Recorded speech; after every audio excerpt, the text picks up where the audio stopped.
वेळ नाम नाही.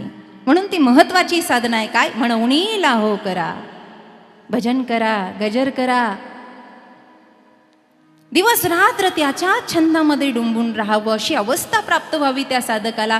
मनोनी लाहो करा. यानं काय होईल, काळ चिंतनामध्ये सारल्या जाईल आणि देहाची आसक्ती सोडण्याची गरज नाही, ती आपोआप सुटेल. सोडायची काय गरज आहे, ते सुटलं पाहिजे. आणि मग महाराज आता या भजनातच बसायचं का रात्रंदिवस? मग आमचं कसं होईल? नाहीतरी जन्मल्यापासून मरेपर्यंत माझं कसं होईल, माझं कसं होईल, या नादामध्ये मनुष्य असतो. म्हणून त्याचं उत्तर लगेच देऊन टाकलं, अरे पाळणाची कशाला चिंता करतोय, तो पालक आहे. अनन्यश्चिंतयन्तो मा ये जना पर्युपासते तेषां नितभियुक्तानां योगक्षेम वहाम्यहम. जो होय मज अनन्य शरण, त्याचे निवारी मी जन्म मरण. या लागी शरणांगता शरण, मी आहे ना सर्व भार सांभाळायला. पाळनाची नाही चिंता, ठावरिता देवाचा. तुकोबराय तर याही पुढे जाऊन सांगतात, अरे ही माझी अनुभूती आहे. उपदेश करत असताना आधी केले मग सांगितले. दुसऱ्याचा ऐकून उपदेश नाही आहे, आधी अनुभवलंय, अगोदर साधना केली आहे. अरे मी सांगतोय ना तुम्हा जनांना, काय तुका म्हणे देवासाठी देवपोटी पडेल. विठ्ठल विठ्ठल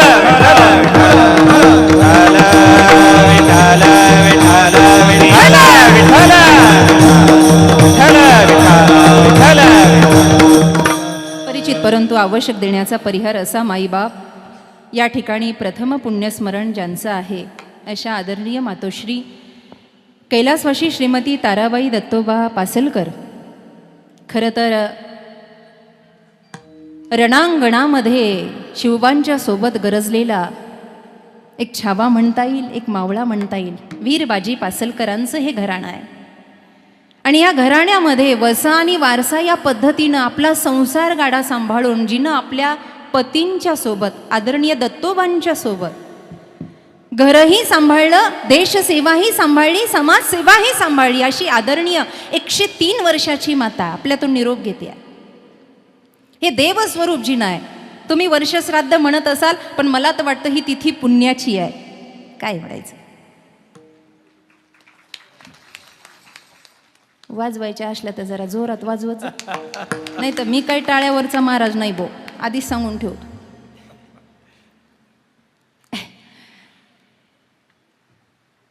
मावळची वाघीण जिला म्हणतात. आदरणीय आजींवर ही जी पुस्तक आहे ना, आमचे बंधू आदरणीय दत्ताभाऊ पासलकरांनी मला ते 100 पानाचं PDF पाठवलं होतं. म्हटले दीदी एकदा नजर फिरवून घ्या. 4-5 पानं वाजली महाराज धावपळीमध्ये. पण इथं कार्यक्रमाचं आयोजन नियोजन सेवेचं छान आहे. सुंदर माईक सिस्टीम आहे. आपण सर्व माईबाप आहात. महाराष्ट्रामध्ये ज्यांच्या गान रसास्वादन ज्यांचं झालं असे आमचे आदरणीय हरिभक्तपरायण अभिमन्यू दादा आहेत. त्यांचे सवंगडी आहेत, ज्येष्ठ महाराज मंडळी आहे, भावंड आहेत. आपण सर्वांची नावं माझ्या लक्षात नाही आहेत किंवा मला माहीत नाही आहेत. आदरणीय हरिभक्तपरायण वांजळे महाराज आहेत. या ठिकाणी हरिभक्तपरायण पायगुडे महाराज आहेत. आदरणीय ज्यांनी विण्यापासून सुंदर आपल्या स्वरांनी सुरुवात केली, आदरणीय हांडे महाराज आहेत. आणि मृदंग आचार्य आमचे अमित दादा आणि आमचे पार्थ दादा. असं सगळं शोभेचं वातावरण आहे. फक्त पंखा असता तर मला शांत झोप लागली असती. हाय पण हवाच येईना त्याची. असू दे, हाताच्या टाळीनं जरा जोरावा वाढवा आणि विठ्ठलाचं भजन करा. विठ्ठल विठ्ठल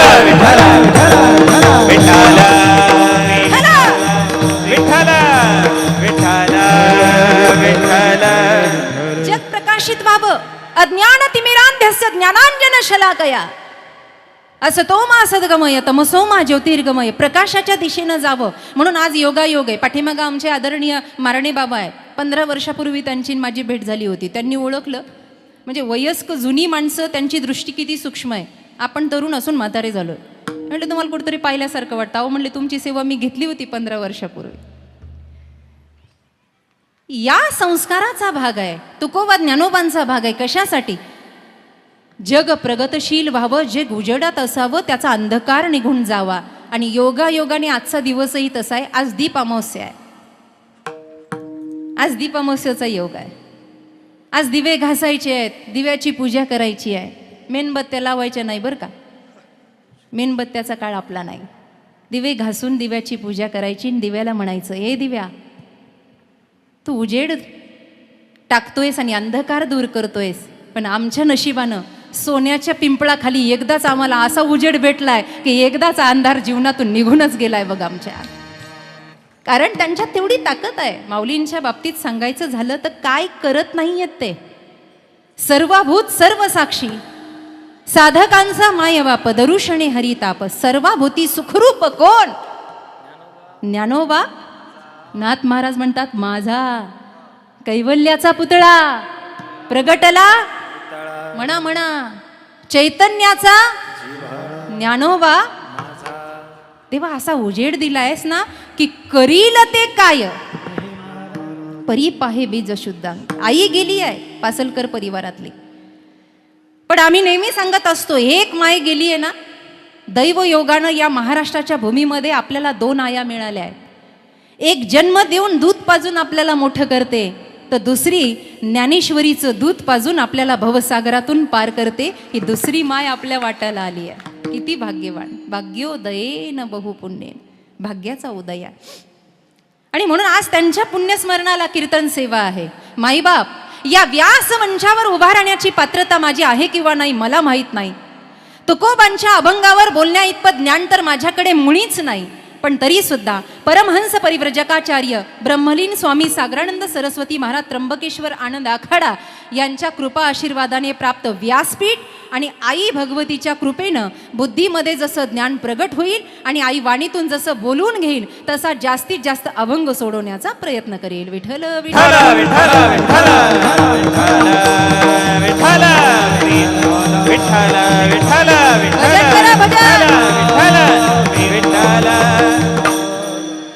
देह नव्हे मी हे सरे. तुकोबांचा अभंग हा वैराग्य प्राप्त करून देणार आहे. एक एक अभंग, एक एक ओवी, जीवनच अभंग व्हावं, ओवी व्हावं, अशी सुंदर कीर्ती या संत मंदिरांची आहे. पुण्यस्मरणाच्या निमित्तानं किंवा वर्षश्राद्धाच्या निमित्तानं काय सांगावं? जे गेलेत त्यांच्याबद्दल सांगत राहावं का जे आहेत त्यांना वाट दाखवावी? खरं तर 10व्याला प्रवचन असावं, वर्षश्राद्धाला कीर्तन असावं, असं कोणत्या पोथीपुराणात लिहिलेलं नाहीये. लिहिलंय का? नाही लिहिलं, पण आपण करतो. आदरणीय गुरुवर्य मामासाहेब दांडेकरांना खूप खूप धन्यवाद आहे, ज्यांनी स्मशानापर्यंत माय ज्ञानेश्वरी नेण्याचा अट्टहास केलाय. याचं कारण एवढंच आहे, जीवन जगता जगता आमचा मार्ग सरळ असावा आणि सरळ मार्गानं जाऊन आम्ही सद्गतीत व्हावं. सुविचारांची सांगड आपल्या मनाला लागावी आणि पसायदानाची दुसरी ओवी सार्थकी व्हावी. जे खळांची व्यंकटी सांडव तया असे रागरागपात आहेत काही काही माझ्याकडे, जसं काही त्यांचा बांध कोरलाय मी. जरा फ्रेश बसा. संतांचं भजन चालू आहे, संतांचं चिंतन चालू आहे. आईबाप मी सांगणार नाही, तो माझा विषय नाही, ते उत्तरार्धात पाहूयात.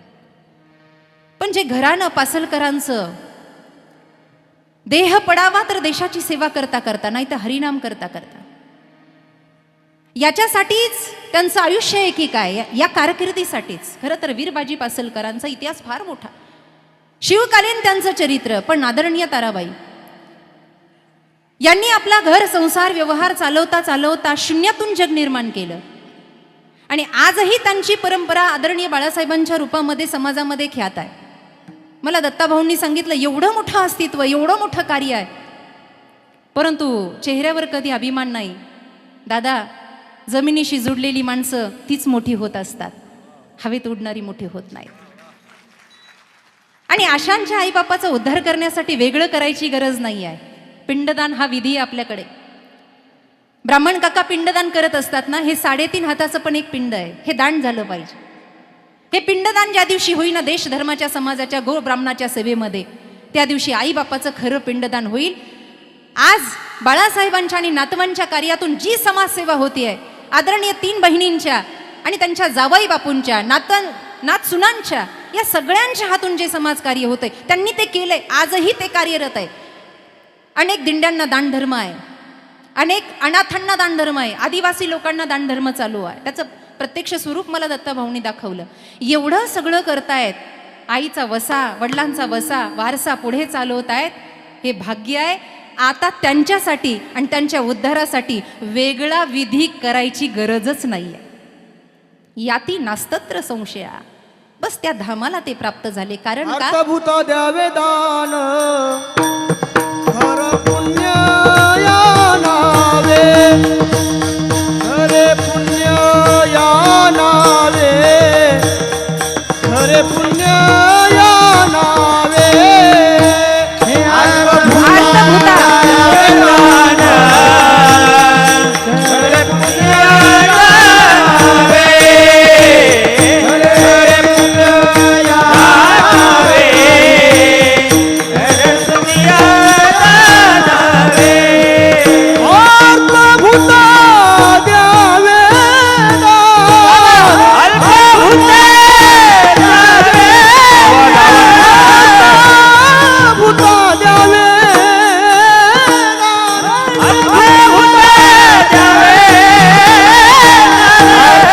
अर्थभूता द्यावे दान, वा. खरे पुण्य या नावे, खरे पुण्य या नावे, खरे पुण्य या नावे. अर्थभूता द्यावे दान, खरे पुण्य या नावे, खरे पुण्य या मागे, खरे पुण्य या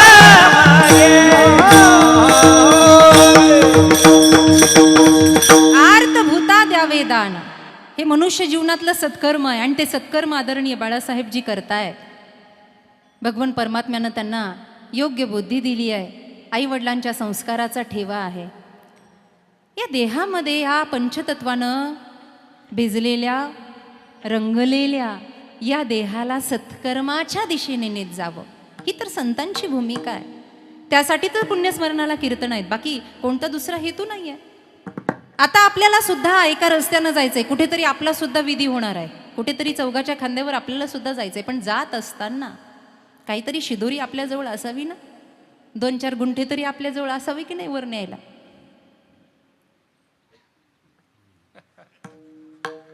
10-20 तोळे सोनं असावं वर न्यायला. तुम्ही नेलं तर मला सांगा, मी घेऊन जाईन वर. काहीतरी सुसंस्काराची शिदोरी असावी. हा देह त्या सत्कर्मासाठी पडावा.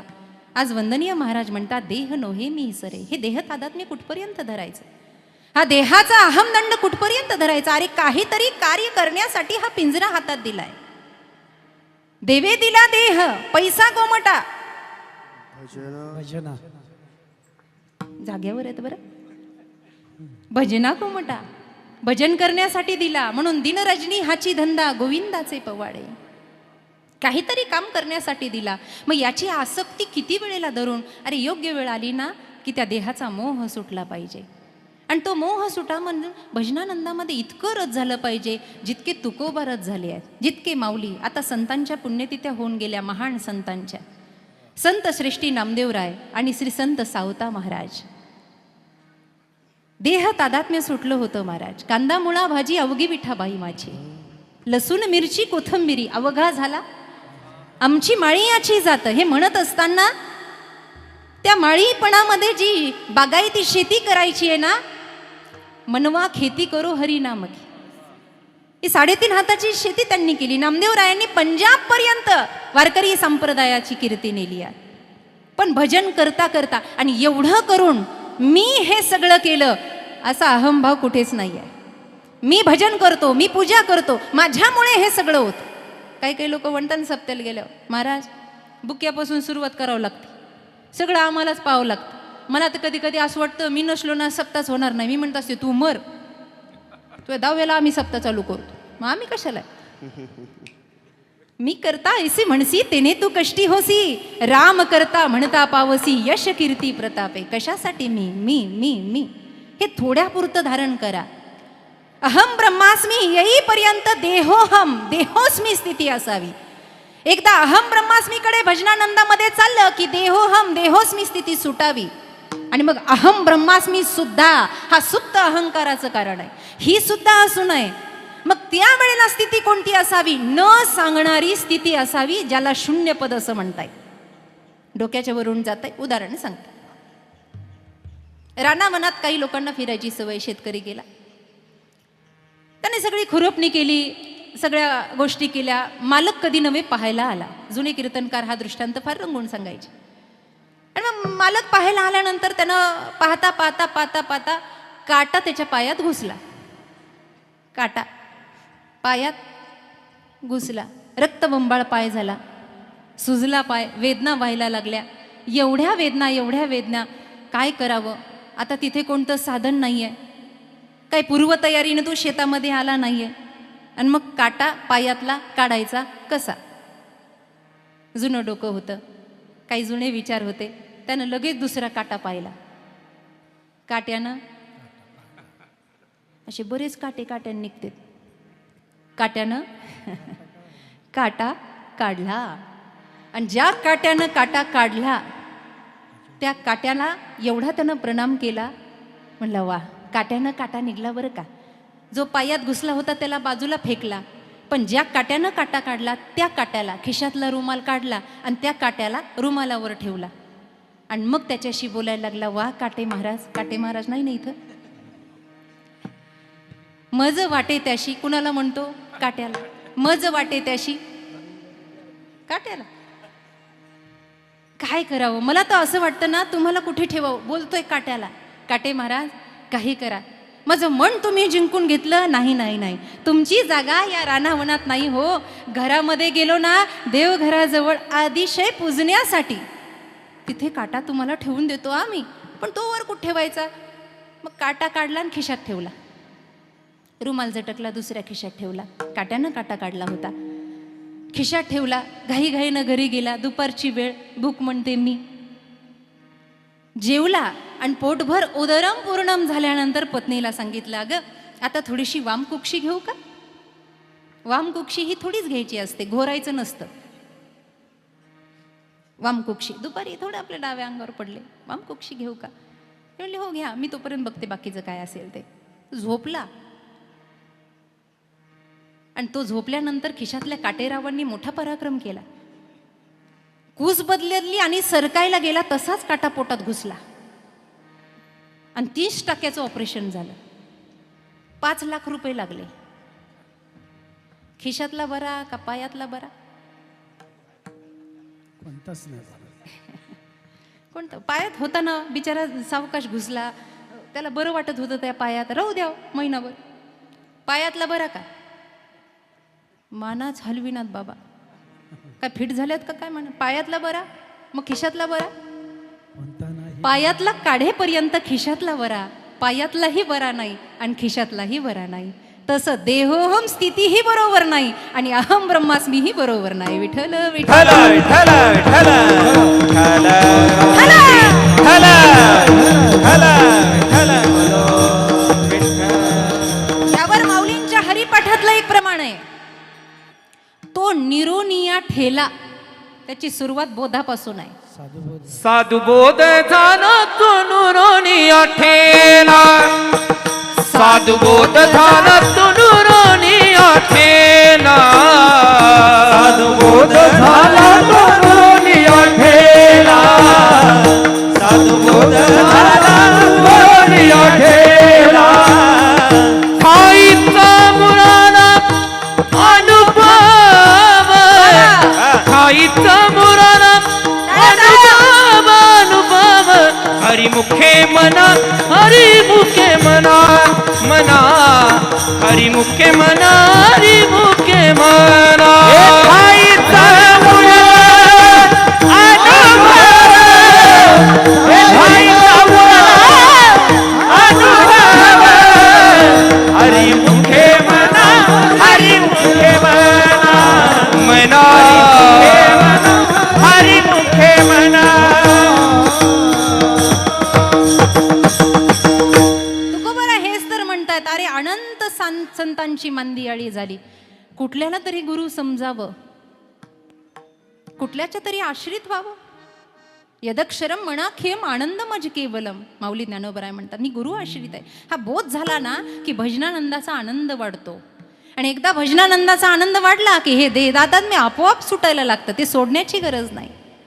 नाही मग देहातीत असणारा भजनापर्यंत पोचणार कसा? कारण देहाच्या अनेक नाही अपवित्र शरीर ऐसे, रोगाचं भंडार आहे, दुर्गंधाची ठार आहे. मदालसा तर त्याच्याही पुढे म्हणते, हा देह नाशिवंत मळमूत्राचा बाधा, हे चर्मवर ओढलंय कर्म कीटकांचा रांधा. अरे त्या हरिहराला, त्या परमेश्वराला, त्या गोविंदाला भजा रे, पर्यदे मदाला सा सोहम जोजो रे बाळा. शेवटपर्यंत आपल्या मुलांना तिनं वैराग्य व्हावं म्हणून उपदेश केला. तो उपदेश संतादिकांचा आहे. अरे या देहाला काय मी म्हणन, याला सजवण्यात का वेळ घालवावा, कशासाठी? शेवटी हा संपला, एकदा टाळी वाजली की गेलं. मनुष्य गेल्यानंतर त्याला मढ म्हणतात, प्रेत म्हणतात. अस्तित्व एका क्षणात संपतं महाराज, एका क्षणात.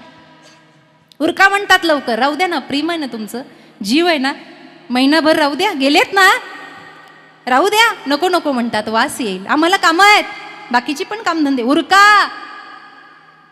कहत कबीर सुन मेरी गुनिया, आप गए बस डूब गई दुनिया. इस तन धन की कौन बड़ाई, देखत नाही नो में मट्टी मिलाई. अपने खातिर महल बनाया, आपल्यासाठी महल बनवला. काय कामाचा आहे? हाड तरी घरामध्ये नेतात का महिला मंडळ? माझं घर, माझं घर, माझी बायको, माझा नवरा, माझा परिवार, माझं सगळं. आता चाल सुरू असताना मी सुद्धा म्हणले, माझा रुमाल द्या, माझा माईक, माझं कीर्तन आहे तिथं, किती माझा सत्कार झाला, गप बस, लाकडं खाली जळशील. किती एक पाहता एकाची दहन, एक पाहता एकाची दहने, सावध त्या गुणे कारे नवा, सावध त्या गुणे कारण व्हा. एक पाहता एकाची दहने, एक पाहता एकाची दहने, सावध त्या गुणे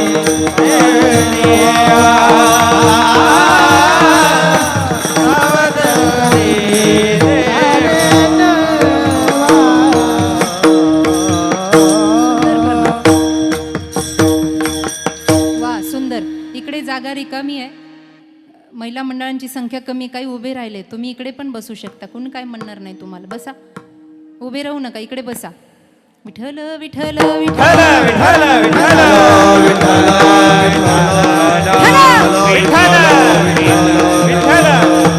सावध व्हा, जागृत व्हा.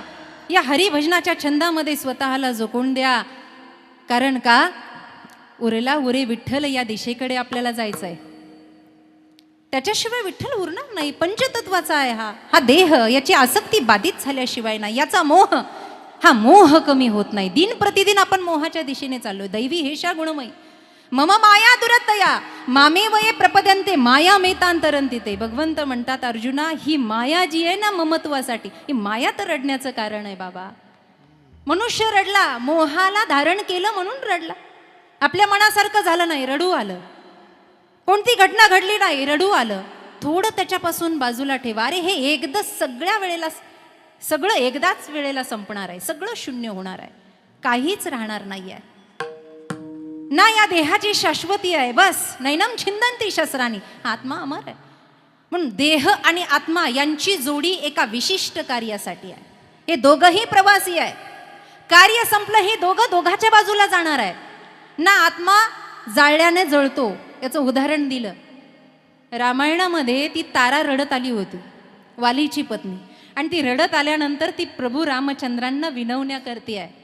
पांढरे वेश धारण केलेले आहे, आणि ती म्हणती, रामचंद्रा, का तुम्ही एक पत्नी एक वचनी आहात, मर्यादा पुरुषोत्तम आहात ना, मग न्याय न्याय द्या मला, न्याय. भगवंतानं विचारलं, तारा, कसला न्याय? का म्हणून माझ्या पतीला मारलं? खरं तर वाली सुद्धा भ्रमामध्ये होता मरता मरता. मै बैरी सुग्रीव पियारा, कारण कहू नाथ मोही मारा. मला का मारलं? माझ्या भावानं जानकी मातेचा शोध लावून द्यावा, त्याचं सैन्य कामाला यावं, एवढे स्वार्थी आहात तुम्ही. भगवंतानं सांगितलं स्वार्थासाठी कुणाला जवळ धरत नाही वेड्या. ऐक, सुन, बंधू, कन्या, आपली मुलगी, आपल्या भावाची बायको, आपली आई आणि आपली बहीण या चौघींचे नाते सारखे असतात. पुरुष मंडळ, आपली आई, आपली बहीण, आपली मुलगी आणि आपल्याहून छोट्या भावाची पत्नी या चौघींचे नाते सारखे असतात. तू छोट्या भावाच्या पत्नीवर अत्याचार केला म्हणून मारलाय. शेवटी त्याला वैराग्य आलं, पण तारा अजून वैराग्यवान झाली नव्हती. जेव्हा वाली गेला त्यावेळेला ती रामचंद्रांना म्हणते, का न्याय द्या मला, का माझ्या कपाळावरचं कुंकू पुसलं, का न्याय. भगवंत म्हणले, काय पाहिजे, का मारलत माझ्या पतीला. भगवंताने तारेला प्रश्न केला, तुझं प्रेम पतीच्या शरीरावर आहे का पतीच्या आत्म्यावर आहे? तुझं प्रेम पतीच्या शरीरावर आहे की पतीच्या आत्म्यावर आहे? जर तुझं प्रेम पतीच्या शरीरावर असेल तर आम्हाला काही अयोध्येला जाऊन याचं लोणचं घालायचं नाही, आत्ता उचलन घरी घेऊन जा. आणि तुझं प्रेम जर पतीच्या आत्म्यावर असेल तर बाई ग, आत्मा हा मरत नाही. विठ्ठल विठ्ठल हा देह संपणार आहे, पण त्याची आसक्ती मात्र माणसाला रसातळाला घालते. विठ्ठल नामाचा छंद घेऊन देह आसक्तीतून मुक्त व्हावं, म्हणजे विठ्ठलच उरेल अभंगाचं प्रथम. देह न है मी है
Ooh.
देह नोहे मी हे सरे. देहाच्या ठिकाणी शून्य भाव असावा. शून्यापासून सुरुवात आहे. सगळं संपतं, सगळं संपतं. एक उदाहरण आहे श्रीमद भागवत महापुराणातलं. ज्या वेळेला 18,000 श्लोकांचं श्रीमद भागवत महापुराण रचलं गेलं, त्यावेळेला लागतो का बाबा पंखा आजचे दिवस? असू द्या. हां, बघा इकडे. देह 18,000 श्लोकांचं भागवत महापुराण रचलं गेलं. माझ्याकडे लक्ष द्या. त्यावेळेला व्यासांना असं वाटलं हे सांगावं कुणाला तरी. आता कुणाला सांगायचं? कोणीतरी अधिकारी असला पाहिजे ना. ग्रंथही आपल्या नशिबानं इतके पावन आलेत. आम्ही नेहमी म्हणत असतो आपण एवढे भाग्याचे आहोत की आपल्या वाट्याला ग्रंथ, पंथ, संत आणि भगवंत नशिबानं भेटलाय. भल्या भल्यांच्या ग्रंथ ही काही कमी नाही. ग्रंथसुद्धा एक आई आहे. अहिता पासुनी काढिती, हित देवुनी वाढविती, नाही गा श्रुती परोती माऊली जगा. ते भागवत सांगायचं पण अधिकार पाहिजे.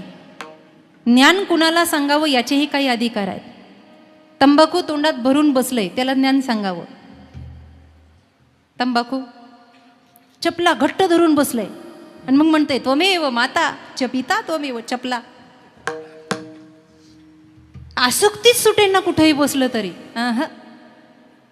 भागवत ऐकण्याचा अधिकारी, रामायण ऐकण्याचा अधिकारी, गीता ज्ञानेश्वरीचा अधिकारी आहे. अधिकाराशिवाय नाही. कुणाला सांगावं बरं? त्यावेळेला आकाशवाणी व्हायची.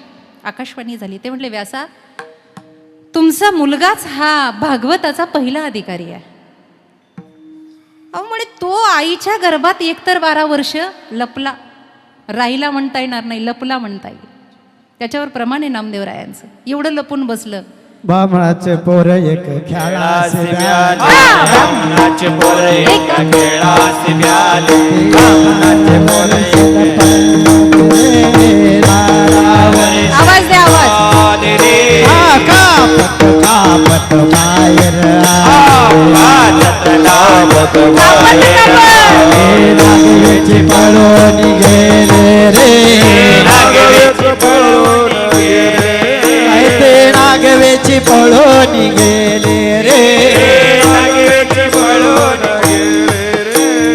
ऐक खेळिया तुझं सांगतो ऐसे जाणली खेळ खेळ रे. ऐक खेळिया तुझं सांगतो जाणली खेळ खेळ रे. ऐक खेळिया तुझं सांगतो ऐक खेळिया तुझं सांगतो जाणली खेळ खेळ रे.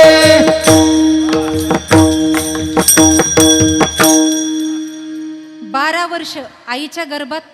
किती दिवस? 9 महिने 9 दिवस. 12 वर्ष. पण वर्णन करताना नामदेवराय अचूक पद्धतीनं वर्णन करतात. ब्राह्मणाचं पोर एका खेळासी व्यालं, मायारूपी खेळाला व्यालं. कारण ही माया मोठ्या मोठ्यांना रडायला लावते, मोठ्या मोठ्यांना फसवते. इंद्रा पडली वधे, चंद्र झाला काळा, नारद चुकला चाळा. भजनाचं हे मोठ्या मोठ्यांना फसवते. म्हणून लपून बसलं. किती? 12 वर्ष एका खेळासी व्यालं. 12 वर्ष लपालं रे. मग व्यासांनी विचारलं आत्मजा बाहेर ये. त्यांनी सांगितलं मायेचा पती येऊन सांगेल तेव्हा बाहेर येईल, तो जबाबदारी घ्यायला तयार असेल तर. आणि मग श्री हरी विष्णूंनी सांगितलं आत्मजा बाहेर ये, माझी माया तुला स्पर्श करणार नाही. त्यावेळेला आले पण विश्वास बसला नाही. कसे आले? कापत. एवढा विश्वास नाही, माया सोडत नाही. कापत कापत बाहेर आले आणि नागवेची पळून यम प्रव्रजंत मनुपेतमपेत कृत्यम द्वैपायणो विरह कातर आजुहाव पुत्रेती तन्मय तया तर्वो विनेदुस तम सर्वभूत हृदयम मुनिमानतोस्मी. निघून गेले. व्यासजी म्हणले आता त्यांना आणायचं कसं? चला ठीक आहे, शिष्य पाठवले, भगवंताच्या रूपाचं वर्णन केलं वगैरे वगैरे झालं. मग ते आले. म्हणले बाबा एवढे छान श्लोक तुमच्याकडे आहेत ना, मला ऐकायचं आहे. नीट ऐका, डोक्याच्या वरून जाईन पण ऐकलं पाहिजे. मला ऐकायचं आहे. म्हणलं ऐकायचं आहे? अरे पण अधिकाराशिवाय ऐकणं नाही. तुझी परीक्षा झाली पाहिजे, स्वतःच्या मुलाची परीक्षा. आणि तीही वशीला लावून नाही, वशीला लावून नाही. नाही तर मग वशिले लावून पास करतात काय काय. अशी परीक्षा झाली पाहिजे की हां बस. परीक्षा घेणारा कोण आहे? गंमतच आहे वाङ्मयाची. काही गंमत अशी आहे, ज्याला परीक्षा द्यायची तो नैष्ठिक ब्रह्मचारी आहे आणि परीक्षा घेणारा गृहस्थी आहे. मला सांगा, गृहस्थ्यानं त्या वैराग्यवानाची परीक्षा घ्यावी का? पण गृहस्थीही असा होता, रामायण प्रमाणे, जोग भोगमह राखीव गोई, राम बिलोकत प्रगटी सोई. जे देहातीत नव्हते, ज्यांना विदेह नगराचा राजा म्हणलं गेलं, असं महाराजा जनकांनी परीक्षा घेतली. आता गंमत अशी झाली, त्यांनी अगोदरच शिपायाला सांगून ठेवलं होतं, हे बघ असा असा बाबा येणार आहे.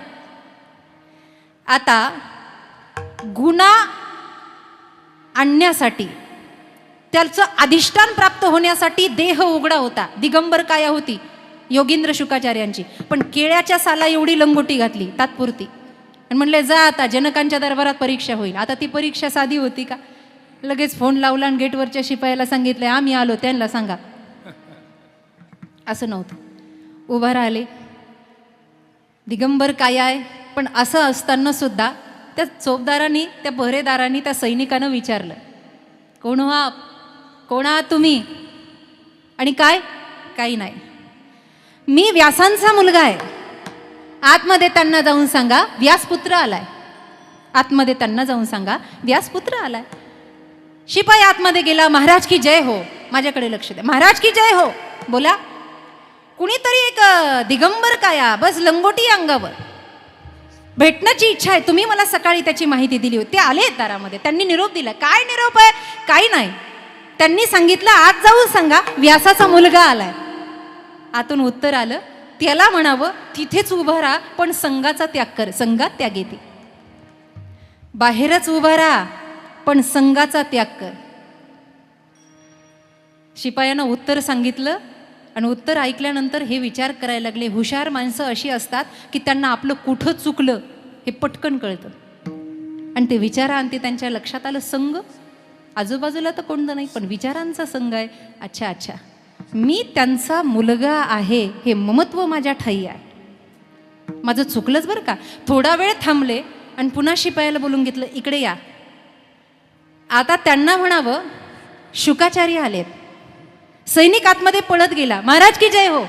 निरोप हो आलाय. काय? ते म्हणले त्यांना जाऊन सांगा शुकाचार्य आला. महाराजा जनकांनी सांगितलं पुन्हा बाहेर जा आणि त्याला म्हणावं संघात त्याग येते. पुन्हा बाहेर आले. आता काय? ते म्हणले संघाचा त्याग करा, नंतरच आतमध्ये प्रवेश आहे. आता काय झालं? मग त्यांच्या लक्षात आलं, हा शुकाचार्य ही देहाला लागलेली उपाधी आहे. आता ही उपाधी सुटली पाहिजे. हे नामकरण झालं या देहाचं आणि मी याचा ममत्व घेऊन बसलोय. ठीक आहे, हरकत नाही. तिसऱ्यांदा पुन्हा शिपायाला बोलून घेतलं. आता महत्वाचं आहे. ते म्हणले इकडे आहे आणि त्यांना जाऊन सांग मी आलोय. सैनिक आतमध्ये गेला. म्हटलं महाराज की जय हो. काय निरोप? काय नाही. त्यांनी सांगितलंय मी आलोय. महाराज म्हणले ते मीच अगोदर सोड आणि आतमध्ये ये. मी देह नव्हे मी हे सरे. जिथं मीपणा संपला तिथे परमार्थ सुरू होतो. संपतो नाही, सुरू होतो. म्हणून उरला उरे विठ्ठल.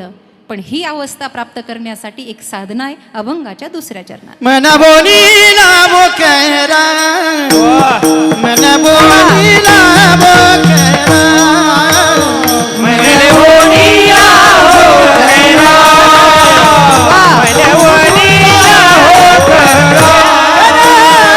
मन बोलीला बोकरा, मन बोलीला बोकरा,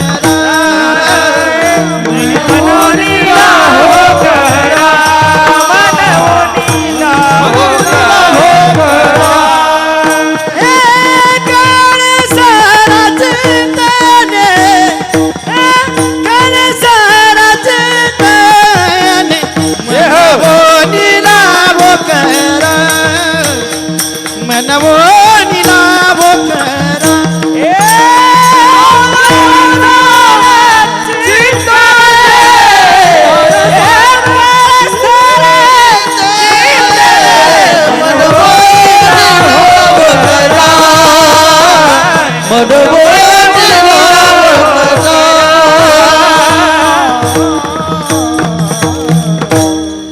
राम राम स्मराधी मनवणीला हो करा. काळ सारा चिंतने. हरिमुखे म्हणा, हरिमुखे म्हणा, म्हणा हरी. झोपले का काय? हरिमुखे म्हणा. किती सोपं केलं. सोपे वर्मा आम्हा. टाळ दिंडी हाती समाधीचे सुख सांडव. हरिमुखे म्हणा. हरी हरी हरी म्हणा रे तेने माया जाळ. काहीच करायची गरज नाही, फक्त राम म्हणा, विठ्ठल म्हणा, हरी म्हणा. काहीतरी घ्या ना हो, काहीतरी प्रसाद घ्या ना नामाचा. कशाला तोंड पाडून बसताय? चिंता करायची नाही, चिंतन करायचं. मराठी भाषा अशी आहे, चिंतावरचं टिंब काढलं की काय होतं? इथे उद्योजक बसले आहेत, राजकारणातली माझी भावंड बसली आहेत, समाजकारणातली आहेत, संप्रदायातली ज्येष्ठ मंडळी बसली आहेत, ज्यांच्या आशीर्वादानं माझं व्यासपीठ धन्य आहे, अशी मंडळी बसली आहे. आपण सगळे आहात, पण चिंतन करूयात ना. कशाला चिंता? बरं, स्वतःची चिंता. दुसऱ्याच्या घरात टीव्ही आल्यावर काय लावं, पोट दुखलं पाहिजे, पण आमचं दुखतं. हे फार पोटदुखीचे प्रकार आहे. कशा कशाने पोट दुखतं तुम्ही फक्त जोरात बोला. बोलताना बेसनाचे पदार्थ खाल्ले की पोट दुखतं. जरा मोठ्याने बोला. बेसनाचे पदार्थ खाल्ले की पोट, शिळे पदार्थ खाल्ले की पोट. चालू कार्यक्रमात नाव नाही घेतलं की तेव्हाही दुखतं. अवघड आहे फार. हे जात नाही. कशाची चिंता? अरे चिता ऐसी डाकिनी, काठी कलेजा काय, वैद्य बिचारा क्या करे, कब तक दवा पिलाय. कधी स्मशानात कुणाला जळताना पाहिलंय का तुम्ही? पाहिलं असेल आपण सर्व मंडळी आहात. आता कधी जर पुढची वेळ आली ना, येऊ नाही लवकर वेळ, 6 महिने तरी, पण आली. एखाद्याला तुम्ही अंतविधीला गेलात आणि जळताना पाहिलं, ए माता भगिनींनो, माझ्या आयांनो नीट ऐका. पुरुष मंडळी, एखाद्याला जळताना जर पाहिलं ना, तर मनात विचार करा, अरे शेवटी जळायचंच आहे, मग आयुष्यभर जळायचं कशाला? अरे शेवटी जळायचंच आहे ना. शेजारी शेजारी कधी कधी 2 हॉटेल असतात, एकाची चलती एकाच चलत नाही, पण हे टेन्शन घेऊन बीपीच्या गोळ्या याला चालू. कशासाठी? अरे याच्यासाठी हा देह मिळाला नाही. चिंता आहा, नो एंट्री. चिंतने चिंतने तद्रूपता, म्हणमुनी लाहो करा. कुणाच्या जीवनात दुःख नव्हतं, कुणी दुःख सोसलं नाही. देह तव आहे भोगाचे अधीन, भोगाचे अधीन, देह तव आहे भोगाचे अधीन.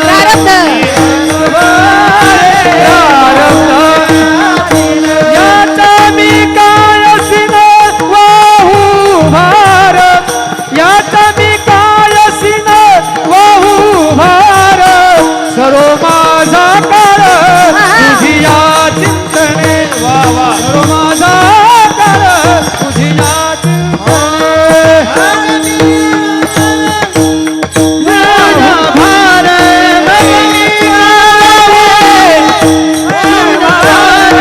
सर्व माझा काळ तुझी या चिंतने, सर्व माझा काळ तुझी या चिंतने.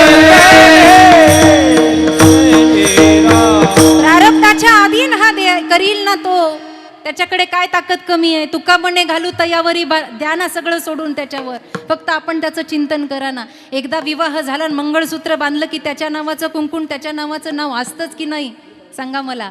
मग तो बघतो ना दिवाळीला कोणती साडी घ्यायची, कोणता दागिना घ्यायचा. तसं एकदा निष्ठावंत भावानं त्याला समर्पण झालं, त्याला कुणाला? बा विठ्ठला. देह समर्पित देवा, भार काहीच न घ्यावा, होईल आगवा. तुका म्हणे आनंद, देह समर्पित देवा, भार काहीच न घ्यावा, होईल आगवा. तुका म्हणे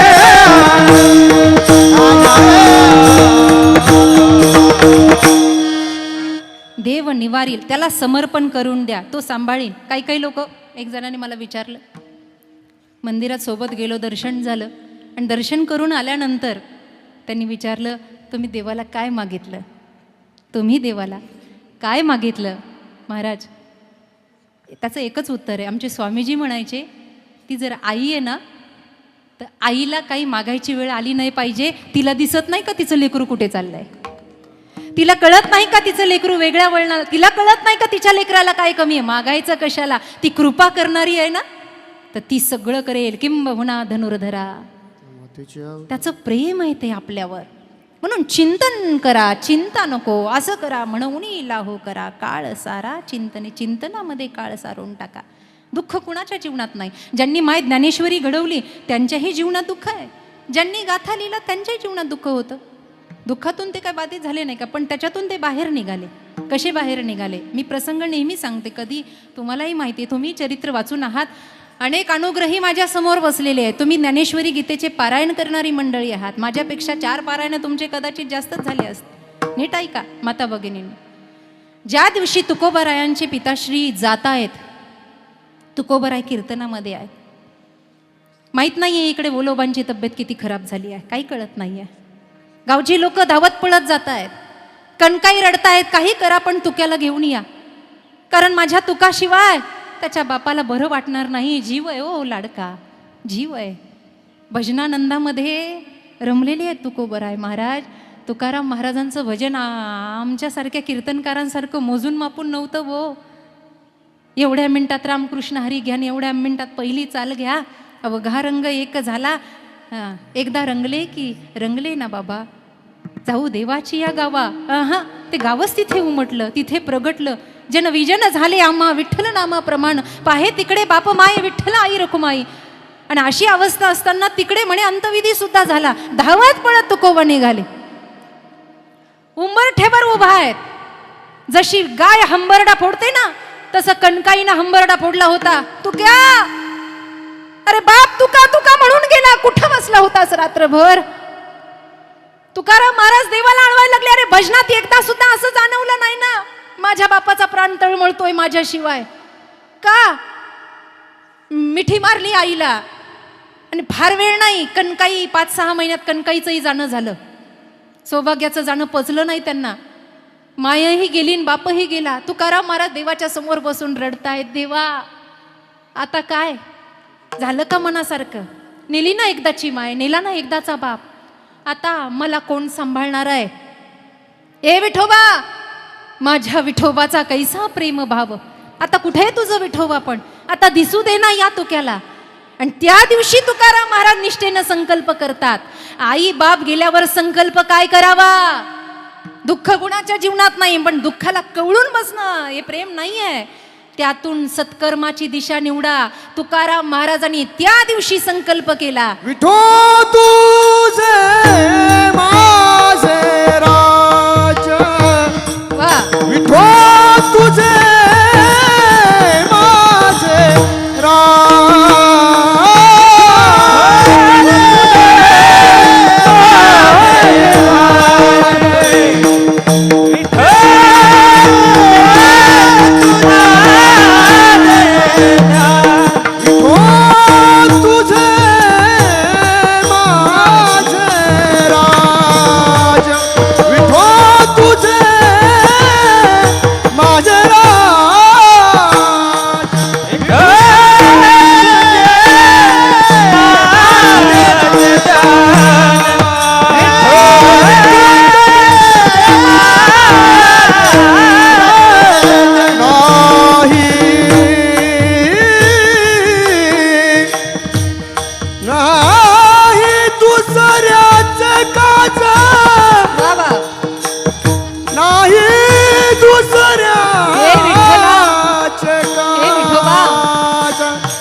ज्या दिवशी जीवनातलं सगळं संपलं असं वाटत असेल ना माई बाप, त्या दिवशी आळंदीला जावं, देहूला जावं, तिथं रमावं, तिथं बसावं. ए आई, माय गेली ग माझी, आता तुझ्याशिवाय कोण सावरेल मला? अत्यंत प्रकारचं सुख गेलं ग माझ्या जीवनातलं आईच्या रूपानं. ए आळंदीची माय, तुझ्या कुशीत बसू दे ना ग, समाधीवर डोकं ठेवा म्हणा. जेवढे कुविचार असतील ना माऊली, जाऊ द्या ना.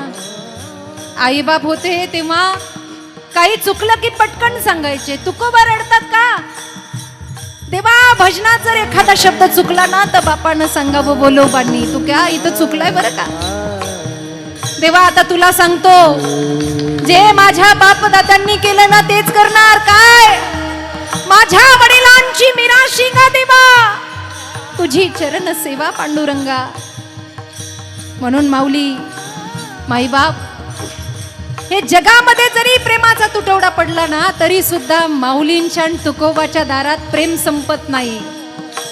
तिथून प्रेमाला प्रारंभ होतो. बनो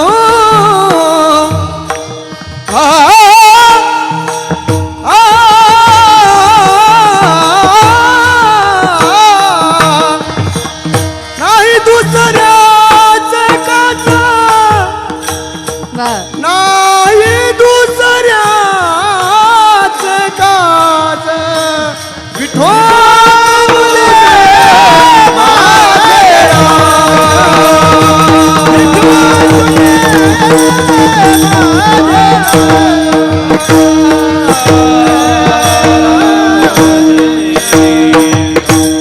तुझं माझं नातं वेगळं आहे देवा. आपण जो आरती झाल्यावर श्लोक म्हणतो ना तो तुकोबांनी धन्य केला. त्वमेव माता च पिता त्वमेव. ह्या अभंगाची त्या श्लोकाजवळची सार्थकता आहे. तू माझा मी तुझा, बस आता हे घट्ट नातं आहे देवा. दुःख कोणाच्या जीवनात नव्हतं. धर्मवीर संभाजी महाराज आईच्या दुधाविना पोरकं बाळ रडले दाय मोकलून. कुठे दूध मिळेल कुठे. आज आपण इथे सगळे बसले आहेत. काही काहींचे चेहरे एवढे नर्वस झाले वाटतं सगळ्या जगाचं दुःख यांच्याच अंगावर पडलं. छत्रपती महाराज डोक्याला हात लावून बसले नाही. आता कसं होईल, आता काय करू. खरी कसोटी तर त्यावेळेला होती शंभो बाळाच्या वेळेला. काय कसोटी होती. मला वीर पासलकरांकडे यायचंय म्हणून हा संदर्भ लावलाय. काय काय होतं. छत्रपती रडताय ढसढस. ज्यांनी स्वराज्याची स्थापना केली ना, आतापर्यंत मोठे मोठे पराक्रम झाले, रडू नाही आलं. पण केविल वानं लेकरू आईच्या दुधासाठी रडतय ना, आता डोळे भरून आले. ए माय भवानी, आता काय. ओल्या बाळंतनी कुठे आहेत. पंचक्रोशी शोध घ्या. सगळीकडे शोधलं आणि शोधल्यानंतर आऊसाहेबांना सांगितलं ज्याला जे पाहिजे त्याला ते मिळेल. बाया आल्या, पण आल्यावर बाया दुधाचा सौदा करू लागल्या. दुधाचा हिशोब केला पाहिजे. किती बिघा जमीन मिळणार व आऊसाहेब, किती धान मिळणार. काही म्हणले आम्हाला राहायला वाडा नाही, तुमच्या वाड्यात राहू द्या. काही म्हणले आम्हाला तोळ्यानं धन द्या. आऊसाहेबाचे डोळे भरून आले. अरे दुधाचाही व्यवहार कोण आणि अशा आसक्ती ठेवणाऱ्या, अशा स्वार्थी असणाऱ्या आईचं दूध माझा शंभू बाळ पेणार काय. आता काय. पण रस्ता निघाला अडचणीतून. खेड शिवापूर जवळचं एक छोटंसं गाव. आली, पदर खोचला. तिनं दौंडी ऐकली होती ना, आली म्हणली आओ मला फक्त एवढं दाखवा माझा शंभू बाळ कुठं बसलेलं, मला त्याला दूध पाजायचंय. कोण ग तू, तुला नको का बिका जमीन नको, तुला सोनं नको, नाणं नको, कोण आहेस तू. तिनं सांगितलं मी गाडे पाटलाची सून आहे, माझं नाव आहे धाराऊ, मला दूध पाजायचंय. का ग तुला काही नको, काही नको, सणातल्या दारा माझ्या आता रोखत नाहीयेत, बस मला बाळाला जवळ घ्यायचंय, मला दूध पाजायचंय. का ग जणू काही तिला ईश्वरीय संकेत झाला की काय. जरी ही कल्पकता असेल तरी सुद्धा ती म्हणते का कुणास ठाऊक असं वाटतं बस या बाळाला जवळ घ्यावं दूध पाजावं. का मोठं झाल्यावर लाखो स्त्रियांची आबरू वाजवणारं हे बाळ आहे, मला याच्यासाठी यायचंय. तेव्हा कुठे सुखाची किरण आली. आई भगवतीनं दर्शन दिलं. झालं दुःख सर्वांच्या आयुष्यात आहे, म्हणून भजन करणं सुटलं नाही. संतादिकांचं शौर्यांचं धाडस सुटलं नाही. आज दत्तोबा पासलकर त्यांची कारकीर्द पाहिली तर महाभयानक. आज त्या पुस्तकामध्ये रोमांच अंगावर उभा राहतो. अशी सुद्धा माणसं. आणि आज 12वे वंशज आहेत आमचे आदरणीय बाळासाहेबजी दादा, 12वे वंशज. हा हा याची देहीन याची डोळा असे वंशज पाहायला मिळतात, हे आमचं भाग्य आहे. विवाह होऊन आल्या आणि आल्यानंतर ताराबाईंनी दत्तोबांचा संसार प्रारंभ केला. छोट्या मोठ्या घडामोडी होत्या, चांगल्या पगाराची नोकरी होती, पण दत्तोबांनी तो पगार घरसंसाराला लावलाच नाही. तो इतिहास शोधण्यासाठी लावला. आज मला या पठारावर जायचं, या गड किल्ल्यावर जायचंय, इथे काय मिळतं का, तिथे काय मिळतं का, या शोधामध्ये. पण घर गृहस्थी चालणार कशी? छोटंसं गोळ्या बिस्किटाचं दुकान टाकलं, पण कमी पडू दिलं नाही.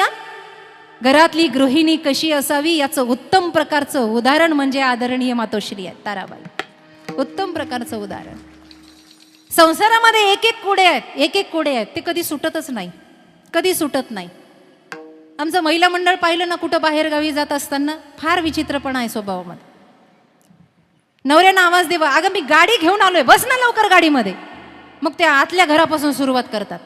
आतलं घर, मग ती कडी लावली का, नीट लावलं का, कपाटाला चावी लावली का, इथून सुरुवात आहे. मग ती लावली का, आले. हे सगळं बघत बघत आतून दारं खिडक्या बंद करत करत करत करत करत करत करत बस. आता समोरच्या त्या लोखंडाच्या गेटला मोठं कुलूप लावायचं आणि एकदाचं गाडीत बसायचं. आणि बस आता दरवाजा उघडला हंडे महाराज, आणि आता बसायचं. अगं बाई, दुधावर झाकण ठेवलं का नाही कुणास ठाऊक. पुन्हा हे सगळं उघडत उघडत जायचं. हा कोड्यांचा खेळ संसारच आहे. पण हे कोडं बाजूला ठेवून जिनं समाज कार्याचा वसा आणि वारसा धारण केला ना, तिच्या जन्ममरणाचं कोडं खुलल्या गेलं. आज मोठी क्रांती आहे ताराबाईंची. खरं तर हे व्यासपीठ कुणाच्या निंदा किंवा स्तुतीचं नाही. लोक आम्हाला सांगता आईवर बोला, बापावर बोला. बंद करा आता हे सगळं. योगे 28 विटेवरी उभा. तो पुंडलिक राया आईबापाची सेवा करता करता 28 युग झाली, असा संदर्भ आहे म्हणे. मी सुद्धा ऐकलेला आहे, अजून वाचलं नाही, पण मोठ्यांच्या तोंडून ऐकलं. एकदा असं झालं होतं म्हणे, नामदेवरायांनी विचारलं, त्यांना राग आला होता पुंडलिकाने वीट मागे फेकल्यावर. अरे कारे पुंड्या मातलासी किंवा कारे प्रेमे मातलास, उभे केले विठ्ठलासी, ऐसा कैसा रे तो धीट मागे भिरकावली वीट. अरे तुला पद्धत विद्धत आहे की नाही ते म्हणले. मी थोडी बोलवलंय, माझी सेवा एवढी आहे की ते आले आहेत, राहतील उभे विटेवर. मग नामदेवरायांनी पुढे येऊन देवाला विचारलं, नीट ऐका, ए देवा, एक पुंडलिक झाला ज्यांना 28 युग तुला विटेवर उभं केलं, आता तू विटेवरून खाली कधी उतरशील? तेव्हा देवानं सांगितलं होतं, मी नाही, देवानं, ज्या दिवशी महाराष्ट्रात दुसरा पुंडलिक जन्माला येईल ना, त्या दिवशी मी विटेवरून खाली उतरेल. उतरच ना तो. आमचे पुंडलिक एका कानानं ऐकते, दुसऱ्या कानानं सोडून देते. त्यांना काय सांगायचं? आमच्याच्यानं झालं नाही, माझ्याच्यानं झालं नाही. आमचे स्वामीजी म्हणायचे, बाळ रडू नको. मी रडायची त्यावेळेला. स्वामीजी म्हणायचे, बाळ, कीर्तन प्रवचनातून एखादा परिवार सुधारला आणि आईबापाची सेवा घडली ना, तुझं जीवन सार्थकी झालं. ते सद्मार्गाला लागले ना, तुझ्या आईची सेवेचं पुण्य आहे ना, तुला घडेल. पण मी तरी सुद्धा लोकांना सांगत नाही, कारण का, यात काय मोठेपणा नाही. ऐका, काही लोक म्हणतात आम्ही आईबापांना सांभाळलं, अशा आम्हाला सांगायला आले ना, ते निघून गेल्यावर मी म्हणते, येडं हे आईबापाला सांभाळलं म्हणतंय. हंडे महाराज शेवटच्या श्वासापर्यंत आपली माय आपल्याला सांभाळत असते, आपण नाही तिला सांभाळत. अरे ती गेली तरी ना, कधी कधी आपण म्हणतो ना, मरता मरता वाचलो. हे जे वाचणं आहे ना, तो आईचा आशीर्वाद आहे, तो बापाचा आशीर्वाद आहे. आणि त्यांच्यासाठी गात राहावं, बोलत राहावं, हा हा, त्यांची सेवा करावी. नाही सेवा घडली, निदान त्यांना सुख कशात आहे हे कर्म तरी करावं, हे कर्म तरी करा. थोडंसं विषयांतर होईल, पण एक प्रश्न तुम्हाला विचारायचा आहे. घरावर आपत्ती आली की आपण ब्राह्मण काकाकडे जाता आणि ब्राह्मण काकाला म्हणता, आमच्या घराकडे काहीतरी दोष लागलाय, तुम्ही बघा. तेव्हा ते म्हणतात, तुमच्या घराला पितृदोष लागलाय. म्हणता का नाही? पितृदोष, पितृदोष निवारणासाठी त्रिपिंडी कालसर्प आहे त्र्यंबकेश्वराला, जिथे त्रिवेणीचा संगम आहे. हे करणं योग्य आहे, कर्मकांडाचा विधी आहे. पण एक छोटा प्रश्न आहे, मुठभर तांदळासाठी आपला बाप किंवा माय उपाशी राहील का? मग पितृदोष लागला का? त्यांच्या मनासारखं कार्य अजून आपल्या हातानं घडलं नाही म्हणून ते रागवलेले आहेत. ज्या दिवशी सत्कर्म घडेल ना, त्या दिवशी आई बापाला आनंद होईल आणि त्यांना मोक्ष मिळेल. त्या दिवशी खरं पिंडदान होईल. हे आहे. आणि हे सगळं करत असताना त्या भजनाची तार, त्या संत महानुभवाच्या सत्संगाची तार कधीच सुटल्या गेली नाही पाहिजे. कारण का, निस्वार्थपणानं भजन करावं, सांभाळण्यासाठी तो समर्थ आहे. अभंगाचं तिसरं चरण. पाळण्याची नाही चिंता, पाळण्याची नाही चिंता, चिंता पाळण्याची नाही चिंता, पाळण्याची नाही चिंता,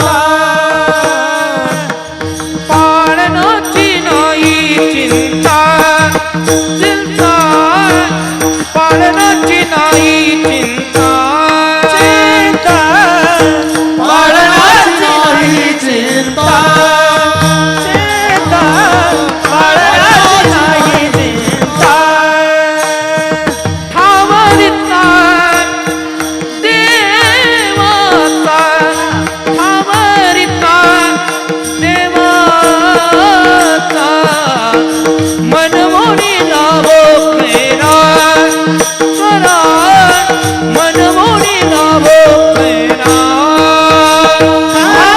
वरिता देवा पायथा देवा पायी मनमोडी लाभो कैला करा मनमोडी लाभो कैला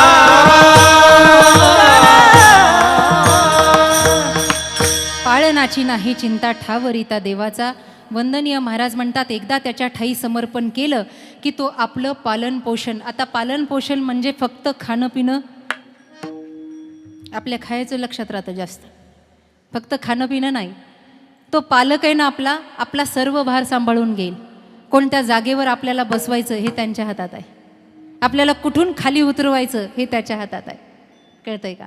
आयुष्याची सगळ्या शिदोरीचं मोजमाप तो करतो, तो सांभाळतो, त्याच्याशिवाय नाही. उंच नीच काही नेनो भगवंत तिष्ठे भाव भक्ती.